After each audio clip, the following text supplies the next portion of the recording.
Hello and welcome to my YouTube channel. I am Babajide Olalekan Taufik, a student of International Relations. It is my responsibility to locate problems and challenges and find solutions to the problems.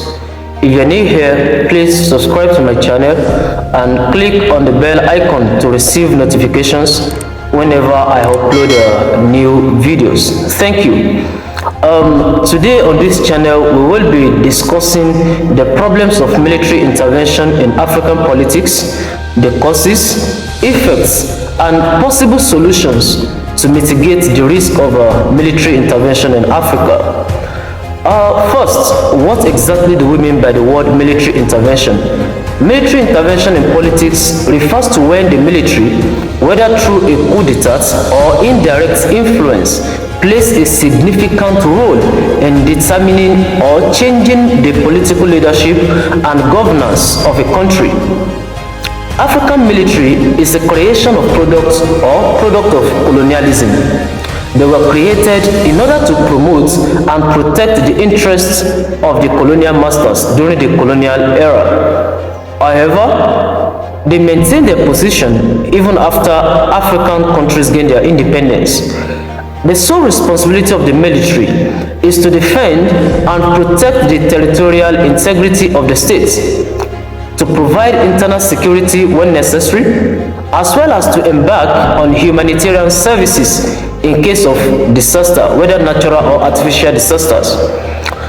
However, few years after African countries gained their independence, the military left their main responsibility of defending the state and ventured into politics. From Ghana to Mali, to Guinea-Bissau, Congo DRC, Nigeria to Cote d'Ivoire, among others. But as the saying goes, there is no smoke without fire. What exactly are the causes or the factors responsible for the military intervention in the politics of Africa? Let's find out. First and foremost, let's talk about corruption and weak democratic institutions. Weak political institutions, ineffective governance, and corruption can create a power vacuum, making it easier for the military to intervene in politics. Africa has been battered and underdeveloped not only by the corrupt practices or economic exploitation of foreign powers, but also by the massive corruption under African leadership. Many African leaders enrich themselves and their families at the expense of the citizens. In most cases, their personal interest comes before national interest. They prioritize their personal aggrandizement over that of the country's interest and reputation. Corruption is undoubtedly a major factor that led to or responsible for the military intervention in the politics of Africa. Then, secondly, let's talk about the issue of tribalism, nepotism, and favoritism. Tribalism is undoubtedly one of the major factors responsible for military intervention in the politics of Africa. Political contestations along ethnic and religious or regional lines can create divisions and conflicts, prompting the military to intervene as a supposed neutral force. Aside that, we have personal and corporate interest as another factor which is mostly responsible for the military intervention in African politics. Personal and corporate interests always play out in military establishments. In some cases, when the corporate interest of the military is threatened, they resort to coup to protect their interests against the civilian government and against the civilian population. Then fourth on the list is economic instability and inequality. Economic crisis, poverty, and income inequality can create social unrest, leading to political instability and may prompt military intervention. Inequality may also lead to insecurity, which may likely lead to military intervention and disrupt democratic processes or democratic practice. Then the fifth on the list, we have the lack of peaceful transfer of power.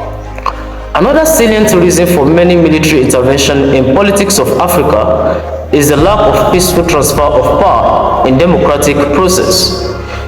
A lot of African leaders prefer changing the constitution to accommodate third term to handing over power to another elected officials. This can also be called seat-tightism or seat-tight syndrome. And a good example was the former president of Guinea-Bissau in the name of Alpha Conde, who changed the constitution at his whims and caprices. Alpha Conde's move led to the military coup led by Colonel Doumbouya.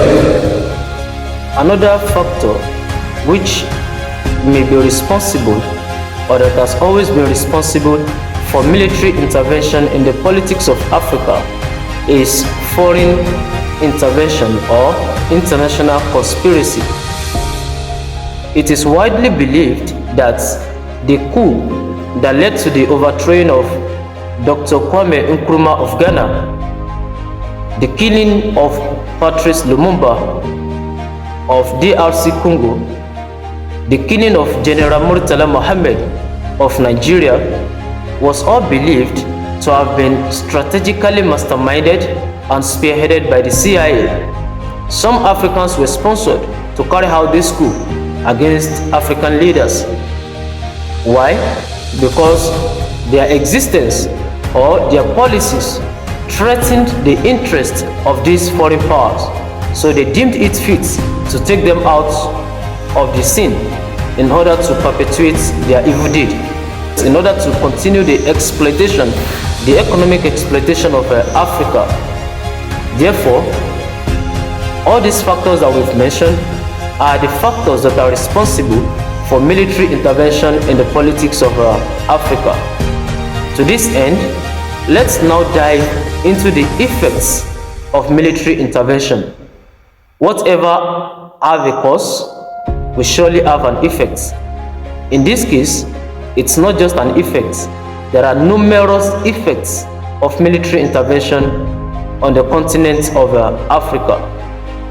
The very first one is grand corruption. The corrupt practices under the military is massive and more worrisome than that of the civilian government. As one of my lecturers would say, Dr. Dan Fulani, he said, the devil is not as black as painted. The accuser is more guilty than the accused. Take for instance, the massive loot of General Sani Abacha is still being retrieved up to today. The military also enrich themselves and their families at the expense of the states. Secondly, political instability. Political instability is one of the key effects of military intervention in African politics. Frequent military interventions can lead to a state of political instability as frequent changes in leadership undermine governance and institutions. Thirdly, human rights abuses or human rights violations. Military interventions often lead to violations of human rights, including extrajudicial killings, torture, or suppression of political dissent. Then the fourth one is the disruption of democratic processes. Military intervention will undoubtedly disrupt the democratic processes. Africa's democracy would have grown beyond this level, but with the frequent military interregnum, it has been so difficult to mature democratically. The next on the list is economic consequences. Political instability resulting from military intervention can negatively impact the economy, leading to reduced investments, trade, and development. Many countries of the world, in most cases, will also cut ties with military leaders and impose severe sanctions that African countries cannot withstand. Remember, African countries are not like Russia or China. Our economy is so fragile and sanctions can weaken and destroy it totally. Then another effect of military intervention is the loss of public trust. Loss of public trust. Military interventions also erode public trust in democratic processes leading to what? Disillusionment and an unwillingness to engage in politics. The seventh effect of a military intervention in the politics of Africa is the regional security challenges. Military interventions in one country can also have spillover effects leading to regional conflicts, refugee crisis, and cross-border tension. So, having discussed the effects and the causes of military intervention, now let's go to the solutions. First is strengthening democratic institutions. Building of political institutions and promoting the rule of law and ensuring transparent and accountable governance can reduce the likelihood of military intervention in Africa. Secondly, the economic development and inclusive growth. Addressing economic inequalities and promoting inclusive economic growth can also help alleviate social unrest and reduce the chances of military intervention in politics. Thirdly, regional cooperation. When we encourage regional cooperation or regional organizations, and when they promote peace, stability, and democratic norms, this can mitigate external factors that contribute to military interventions in African politics. Now, the fourth solutions to the military intervention in politics of Africa is the civilian oversights. We need to ensure civilian control over the military through robust oversight mechanisms that helps prevent military overreach and reinforces democratic governance. Then the fifth on our list is international engagement. The international community can provide support and assistance to African countries, focusing on promoting democratic practices, good governance, and human rights to mitigate the likelihood of military intervention.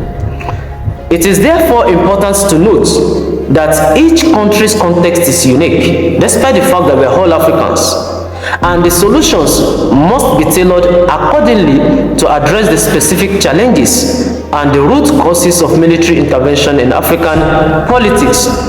And when I talk about international support, it simply means that these international powers or these foreign powers should stop lecturing us about democracy, should allow Africans to practice a democracy that is in tandem with African culture, that is in tandem with African values, with African traditions, with African religions, not the way the West or the East or Asia practice their own democracy.